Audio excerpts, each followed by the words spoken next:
अब की बार 140 के पार 67th बीपीएससी पीटी, जिसका संभावित डेट भी आ चुका 30 अप्रैल 2022। इट इज सैटरडे और हम लोग कर रहे हैं सप्लीमेंट्री टेस्ट 4। आज हम लोग इसका पार्ट 4 करेंगे। बिहार स्पेशल सप्लीमेंट्री टेस्ट 4 जो है बिहार स्पेशल है। हम लोग पिछले सेशन में देखे थे कि बिहार में उत्तर वैदिक काल के समय आर्य बिहार पहुंचते हैं। आपको इस बात की जानकारी होगी कि ऋग वैदिक काल में 4 वर्ण थे। देयर वर 4 वर्न्स in Rigveda, but it was not rigid system. बहुत ही ये सख्त प्रणाली नहीं था।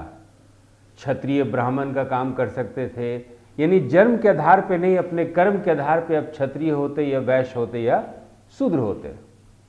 पर धीरे धीरे ये सिस्टम जो है कठोर होते गया और जब तक आर्य बिहार पहुंचे ये 4 वर्ण प्रणाली काफी मजबूती से समाज को जकड़ लिया था। और आप देखेंगे कि टॉप 2 वर्ण यानी क्षत्रिय और ब्राह्मण में आपस में टेंशन होने लगा, कोल्ड वॉर होने लगा, जैसे अमेरिका यूएसएसआर का। और यही नतीजा था कि बौद्ध धर्म और जैन धर्म का जो ये धर्म, बौद्ध धर्म और जैन धर्म, it took place only in Bihar.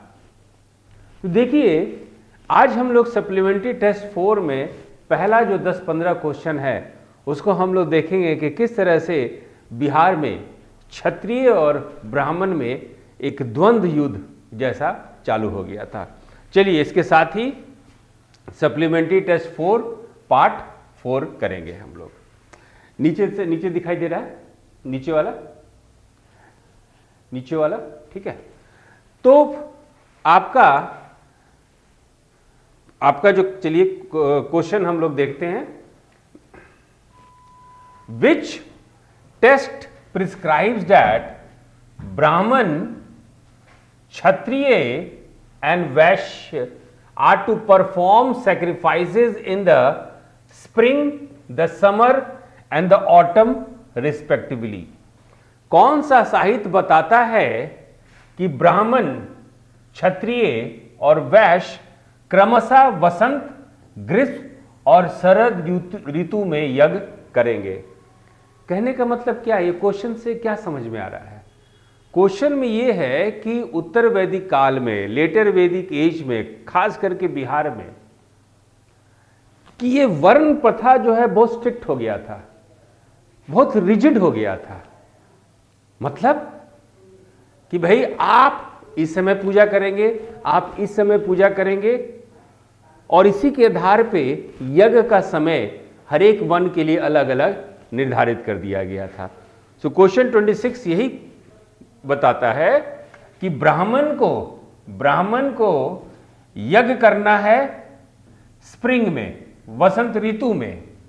क्षत्रियों को यज्ञ करना है ग्रीष्म ऋतु में, समर सीजन में। और वैश्य को यज्ञ करना है ऑटम में, यानी वैश्य को यज्ञ करना है शरद ऋतु में। क्वेश्चन आपका यही है कि भाई ये बताओ कहां पे ये बात का उल्लेख है। तो इस बात का उल्लेख है तैत्तिरीय ब्राह्मण में, इस बात का उल्लेख है तैत्तिरीय ब्राह्मण में।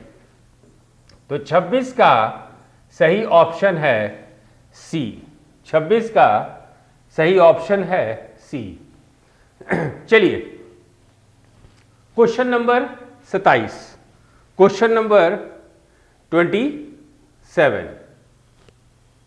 विच of the following is correct for later वैदिक एज? निम्नलिखित में से कौन उत्तर वैदिक काल के लिए सही है? The Brahmans could follow Kshatriya crafts.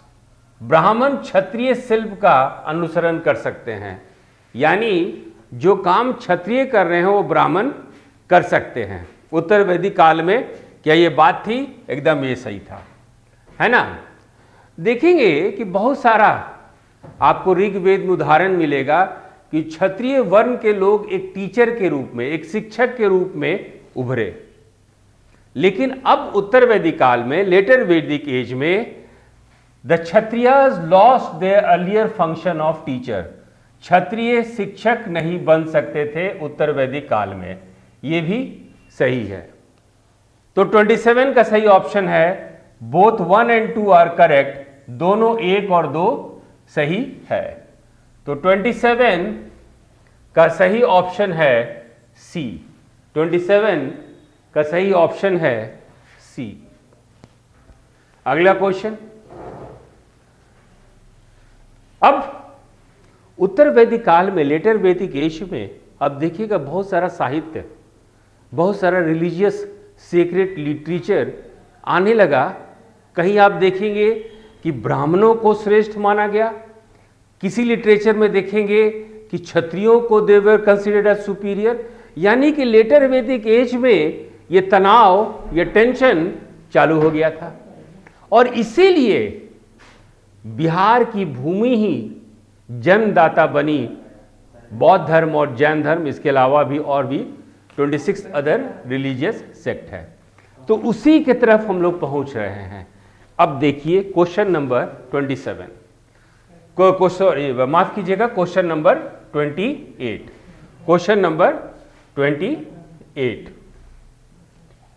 Which of the following texts describe the Brahmans as gods in human forms. कहने का मतलब है कौन सा साहित्य हम लोग को यह बताता है कि Brahmans they are god in human forms. कौन सा साहित्य, कौन सा ग्रंथ में ब्राह्मणों को मानव रूपों में भगवान के रूप में वर्णित किया गया है, मानव रूपों में भगवान के रूप में वर्णित किया गया है। तो आंसर है तैत्तिरीय संहिता। आंसर है तैत्तिरीय संहिता और शतपथ ब्राह्मण, और शतपथ ब्राह्मण। यानी 28 का सही ऑप्शन है A B is equal to ई।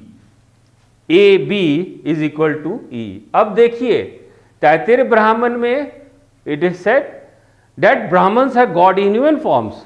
ये तो मानव रूप में देवता है।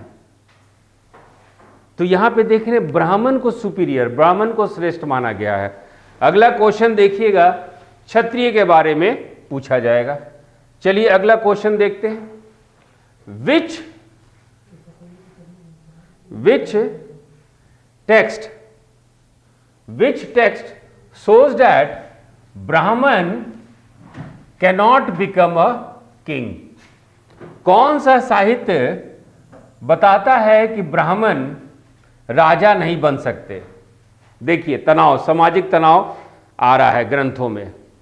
भाई तैत्तिरीय ब्राह्मण तो कह दिया है कि Brahmans are gods in human forms, लेकिन साथ में आप देखेंगे शतपथ ब्राह्मण में इस बात का भी जिक्र है कि ठीक है ब्राह्मण भगवान है, देवता हैं मानव रूप में, but they can not become a king. वो राजा नहीं बन सकते। ठीक है। और आगे अब देखिएगा कि क्षत्रिय शिक्षक नहीं बन सकते हैं। वशिष्ठ और विश्वामित्र का जो कोल्ड वॉर है इसी का उदाहरण है। चलिए हम लोग अपने ट्रेजर आइलैंड को खोलते हैं। तो कौन सा साहित्य कहता है कि ब्राह्मण राजा नहीं बन सकता? तो ये है आपका शतपथ ब्राह्मण। ये है आपका शतपथ ब्राह्मण, यानी 29 का बी, 29 का बी।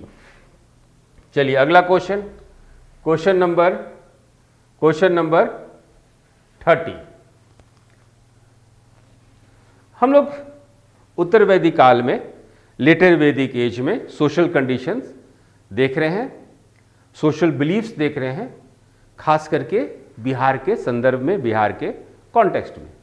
तो इसी पे आपका क्वेश्चन चल रहा है।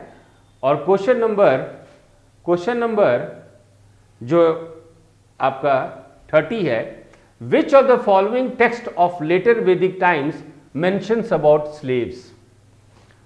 कौन सा उत्तर वैदिक काल का कौन सा ग्रंथ, कौन सा साहित्य में हम लोग को दास प्रथा के बारे में मालूम चलता है, और खास करके फीमेल स्लेव्स, दासी जिसको हम लोग कहते हैं, तो दासी के बारे में हम लोग को कहाँ से मालूम चलता है?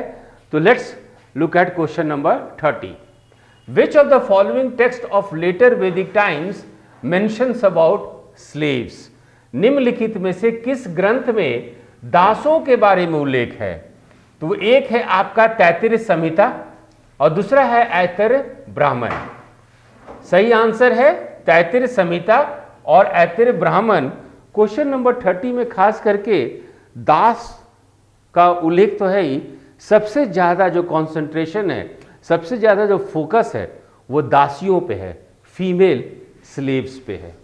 तो चलिए अगला क्वेश्चन जाने से पहले क्वेश्चन नंबर 30 का सही ऑप्शन है, 30 का सही ऑप्शन है ए और बी. क्वेश्चन नंबर 30 सही ऑप्शन ए तैत्तिरीय संहिता और बी इज इक्वल टू ई. आगे बढ़ते हैं बच्चों. अब क्या यहां पे पुरुष एक से ज्यादा विवाह कर सकते हैं? उत्तर वैदिक काल में, लेटर वैदिक टाइम्स में, खास करके बिहार में, can you marry more than one और can you have more than one wife? भैया राजा के लिए छूट था. The kings were permitted to have 4 wives. राजा को 4 पत्नी रखने की अनुमति थी. अच्छा, तो उनका नाम भी होना चाहिए, मंडे ट्यूसडे वेडनेसडे थर्सडे नाम से बुलाया जाए, तो ऐसा कुछ नॉमेनक्लेचर है? हाँ है ना. चलिए ये क्वेश्चन हम लोग 31 को हम लोग देखते हैं. क्वेश्चन नंबर 31 में हम लोग चलते हैं. Bye which name first wife of any king were addressed? किसी भी राजा की पहली पत्नी को किस नाम से संबोधित किया जाता था? देखिए नियम था कि राजा 4 पत्नी रख सकते हैं. अब सविता, रविता, कविता, XYZ रोल नंबर नहीं दिया जाता था. यदि राजा की पहली पत्नी को, राजा की फर्स्ट वाइफ को कहा जाता था महिषी. महिषी. यदि किसी राजा की पत्नी थी, पहली पत्नी थी, तो उनको बोला जाता था महिषी. राजा की दूसरी पत्नी को कहा जाता था ववात. ववात है ना. और तीसरी पत्नी को बोला जाता था परिवृक्ति और चौथी पत्नी को बोला जाता था पलगली. एनीवे क्वेश्चन ये है कि किसी भी राजा की पहली पत्नी को किस नाम से संबोधित किया जाता था? Bye which name first wife of any king was addressed. तो सही आंसर है महिषी. महिषी यानी किसी भी राजा की पहली पत्नी को. तो 31 का सही आंसर है ए. चलिए question number 32. Bye which name second wife of any king was addressed? अब दूसरी पत्नी, second wife of any king was addressed. किसी भी राजा की दूसरी पत्नी को किस नाम से संबोधित किया जाता था? ववता. ववता. तो 32 का सही ऑप्शन है बी. 32 का सही ऑप्शन है बी. चलते हैं question number 33. By which name third wife of any king was addressed? Parivrikti. किसी भी राजा की तीसरी पत्नी को किस नाम से संबोधित किया जाता था? तो परिवृक्ति. तो 33 का सही ऑप्शन है सी. और इसी के हिसाब से क्वेश्चन नंबर 34 भी आपका कि fourth, bye which name fourth wife of any king was addressed, the fourth wife was addressed as पलगली. किसी भी राजा की चौथी पत्नी को किस नाम से संबोधित किया जाता था? तो वो है पलगली, वो है आपका पलगली। ठीक है, तो क्वेश्चन नंबर 34 का सही ऑप्शन है डी। क्वेश्चन नंबर 34 का सही ऑप्शन है डी। कहने का मतलब ये 4 क्वेश्चन जो देखे, इसके आधार पे conclusion is that a person could marry more than once and the king was permitted to have 4 wives. किसी भी राजा को 4 पत्नी रखने की अनुमति थी। अब अभी तक हम लोग बात किए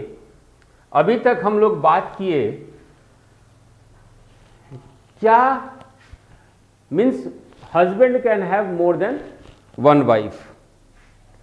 क्या ये नियम फीमेल्स के लिए, औरतों के लिए भी लागू था? क्या कोई महिला एक से ज़्यादा शादी कर सकती है? हम लोग वीडियो मैरिज की नहीं बात कर रहे हैं, वीडियो रीमैरिज की बात नहीं कर रहे हैं, लेकिन क्या ऐसा है एक से ज़्यादा महिलाओं के लिए शादी? हम लोग पहले टेस्ट सीरीज़ में आप देखेंगे, इसका हम लोग उल्लेख भी देख चुके हैं, पुराना टेस्ट सीरीज़ आप देखिएगा। उसी सिलसिले में ये क्वेश्चन नंबर 35 है। क्वेश्चन नंबर 35 है। क्वेश्चन नंबर 35 देखिए, what is the conclusion from the word Didishu, Parivitta, Parividana? 3 शब्द है, दिदिशु, परिवित और परिवेदना। ये तीनों शब्द का अर्थ निकलता है रीमैरिज, पुनः विवाह। और ये जो तीनों शब्द है आपका दिदुषु, परिविता या परिविदाना, ये सब फीमेल्स के लिए इस्तेमाल हुआ है। इनफैक्ट ये शब्द देखिए दिदिशु, इस शब्द को देखिए दिदिशु, इसका मतलब होता है husband of a twice married women. माने उस औरत का पति जिसकी पत्नी 2 शादी की है, उसको कहते थे दिदिशु। यानी ये सब शब्द आया तो व्हाट इज द कंक्लूजन? क्या है निष्कर्ष? तो इसका निष्कर्ष है पुनः विवाह, इसका निष्कर्ष है री मैरिज। 35 का सही ऑप्शन है सी। 35 का सही ऑप्शन है सी। थोड़ा सा हम लोग जरा मेडिवल बिहार के जरा देख लें। पाल, पिछले सेशन में पाल साम्राज्य हम लोग देख रहे थे, पाल साम्राज्य पे डिस्कस कर रहे थे, और उसी पे क्वेश्चन नंबर 36 उसी का आगे का ये सिलसिला है। Nalanda university head was Veerdev at the time of Devpal. Pal rulers में एक रूलर थे देवपाल, और उनके समय नालंदा यूनिवर्सिटी के जो हेड थे उनका नाम था वीरदेव। वीरदेव ही वॉज अ ब्राह्मण। वीरदेव ब्राह्मण थे। क्वेश्चन है कि किस देश से वो आए थे? देवपाल, पाल राजा के समय नालंदा विश्वविद्यालय के प्रमुख थे, उनका नाम था वीरदेव। भैया वीरदेव ब्राह्मण थे, सवाल उठता है कि ये किस देश के ब्राह्मण थे? ही वॉज अ ब्राह्मण फ्रॉम अफगान। ही वॉज अ ब्राह्मण फ्रॉम अफगान। तो 36 सही आंसर है, 36 सही आंसर है बी। 36 सही आंसर है बी। 36 का सही आंसर है बी। चलिए आगे चलते हैं।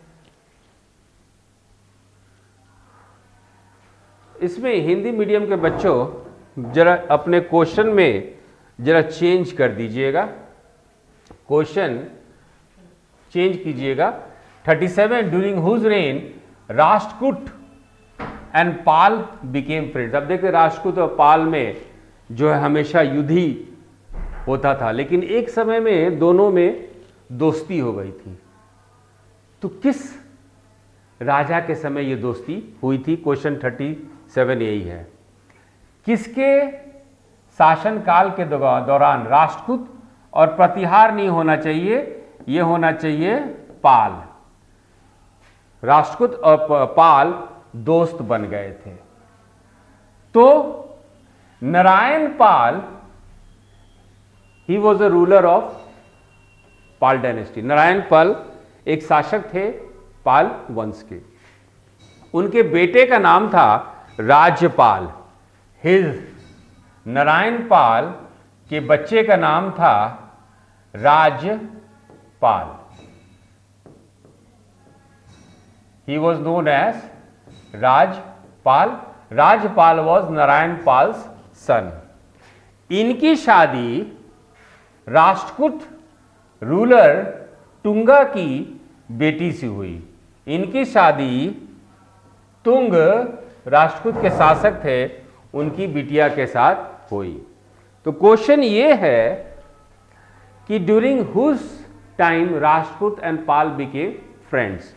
सो नारायण पाल और तुंग के समय में। तो 37 का सही ऑप्शन है A and B is equal to ई।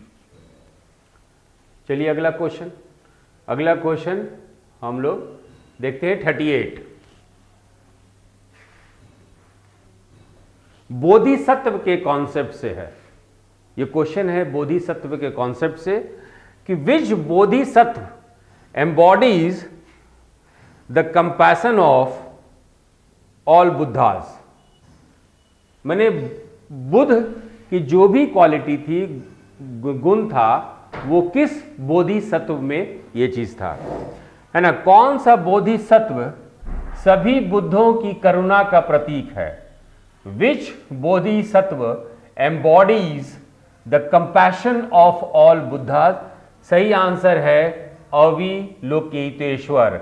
सही आंसर है अविलोकितेश्वर।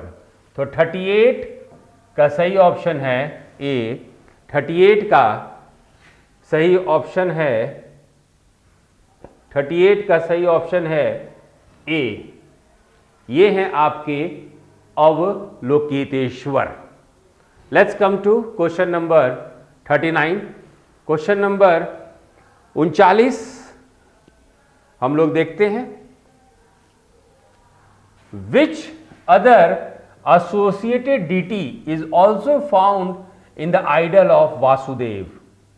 है ना। वासुदेव की मूर्ति में कौन सी अन्य संबोधित देवी पाई जाती है। यदि कृष्ण भगवान का आप देखेंगे तो उनके साथ किसको आप देखते हैं। इस ऑप्शन में सही ऑप्शन है आपका रुक्मिणी। तो 39 का सही ऑप्शन है ए। 39 का सही ऑप्शन है ए। अब चलते हैं क्वेश्चन नंबर 40। क्वेश्चन नंबर 40 है प्रद्युमन पे। क्वेश्चन नंबर 40 आपका प्रद्युमन पे है ना। प्रद्युमन पे क्वेश्चन नंबर 40 है। कृष्ण और रुक्मिणी की एल्डेस्ट सन, कृष्ण और रुक्मिणी के सबसे बड़े बेटे का नाम प्रद्युमन है। नंबर 1, प्रद्युमन को विष्णु भगवान के 4 व्यू अवतारों में से एक माना गया है। Pradyumna is regarded as one of the 4 vyuha avatars incarnation of Vishnu. दूसरा पॉइंट। तीसरा पॉइंट याद रखना है कि Pradyumna was also an incarnation of Kamadeva. Pradyumna जो है कामदेव के भी अवतार थे। ये 3 पॉइंट प्रद्युमन के बारे में याद रखिएगा और इसी के आधार पे हम लोग क्वेश्चन नंबर 40 देखते हैं। Who is Pradyuman. इसमें सही ऑप्शन कामदेव्स इनकारनेशन। प्रद्युमन कौन है। कामदेव के अवतार। तो क्वेश्चन नंबर 40 का सही ऑप्शन है ए। क्वेश्चन नंबर 40 का सही ऑप्शन है ए। चलिए अब हम लोग मॉडर्न बिहार चलते हैं, वहाबियों पे। देखिए, वहाबी आंदोलन या Wahhabi movement, it was a socio religious movement, एक सामाजिक धार्मिक यह आंदोलन था प्यूरिफिकेशन, शुद्धिकरण का।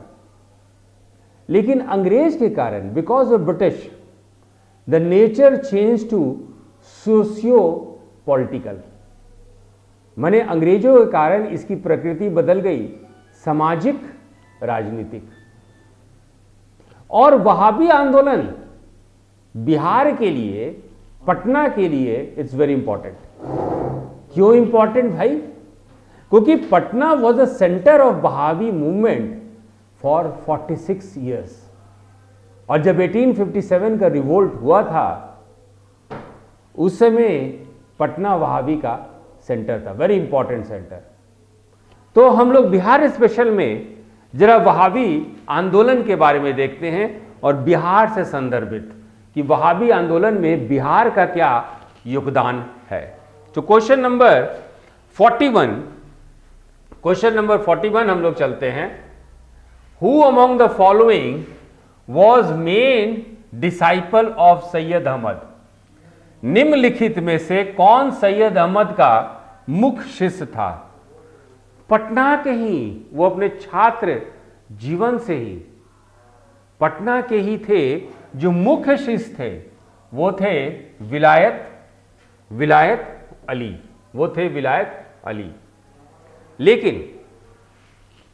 लेकिन जब सैयद अली रायबरेली वाले, इसके संस्थापक, जब पटना आए तो वो 4 खलीफा को नामित किए कि who will take care of Wahhabi movement in Bihar. ऐसे इनके मुख्य शिष्य थे Vilayat Ali. He was the main, you can say, disciple, है कि नहीं? लेकिन क्वेश्चन है मेन डिसाइपल। तो मेन डिसाइपल मीन्स 41 का सही आंसर है ए, याद रखिएगा। लेकिन यदि क्वेश्चन हो कि सैयद अली जब बिहार पटना आए तो 4 खलीफा वो बनाए थे, तो हु वेर दैट 4 खलीफाज?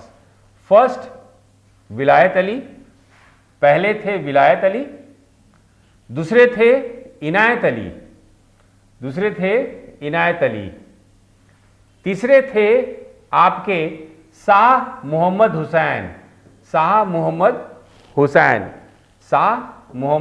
हुसैन, ये तीसरे थे। और चौथे थे आपके फरहत हुसैन।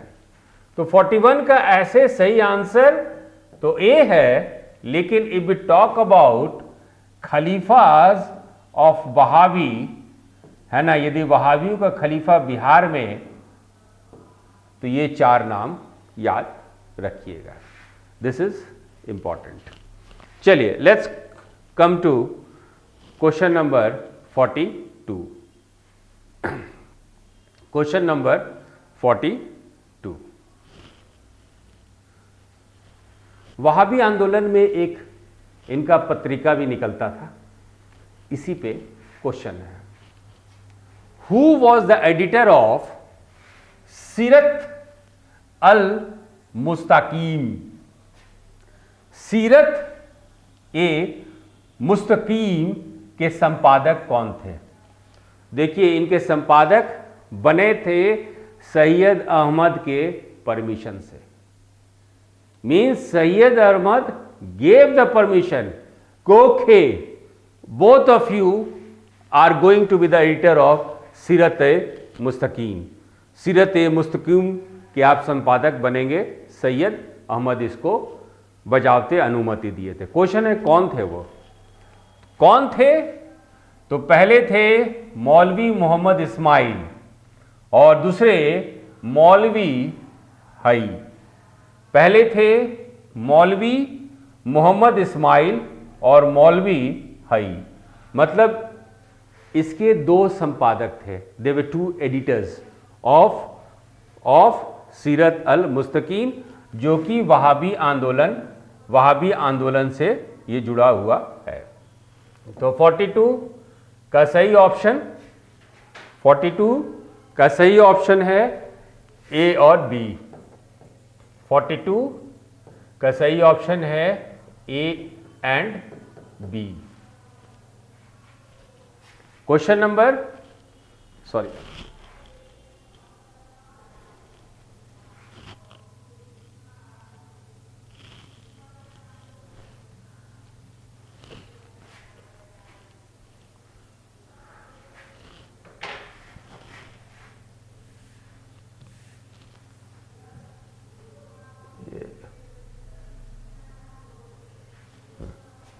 Question number 43.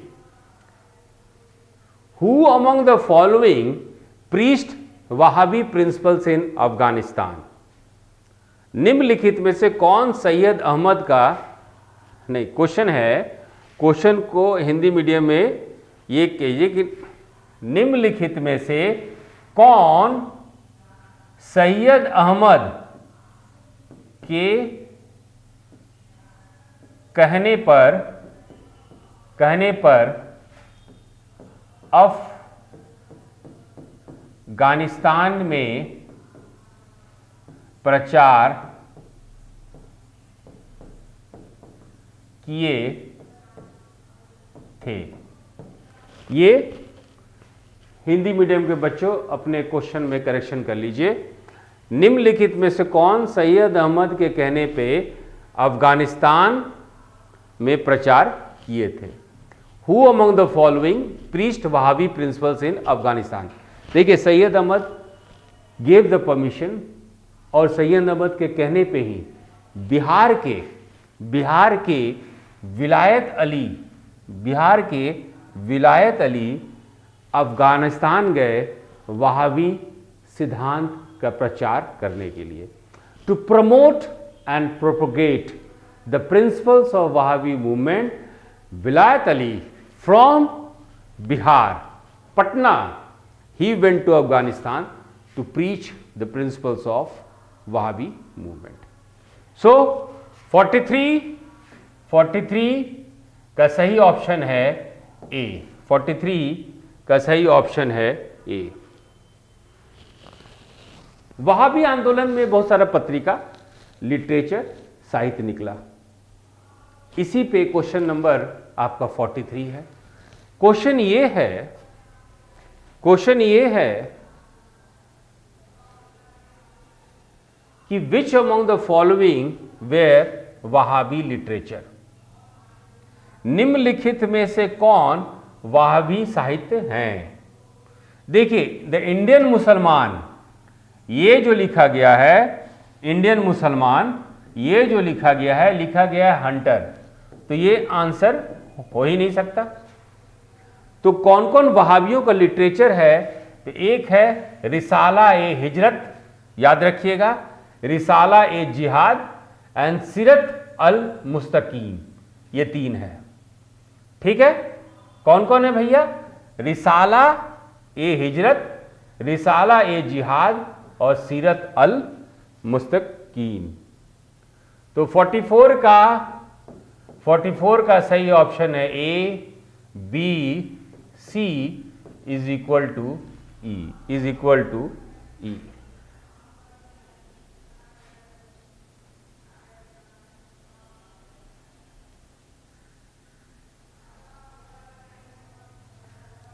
अभी हम लोग इतना जो है बिहार के विलायत अली के बारे में बात कर चुके, डिस्कस कर चुके, तो ये 45 क्वेश्चंस तो बहुत आसान होगा। देखिए भाई 45 क्वेश्चन है क्या? 45 क्वेश्चन है क्या? Who was regarded as successor of Syed Ahmad? Syed Ahmad का उत्तराधिकारी किसे माना गया? ऑब्वियसली विलायत अली को। तो सैयद अहमद के उत्तराधिकारी विलायत अली को माना गया। 45 का सही ऑप्शन है आपका ए। 45 का सही ऑप्शन है ए। 45 का सही ऑप्शन है ए।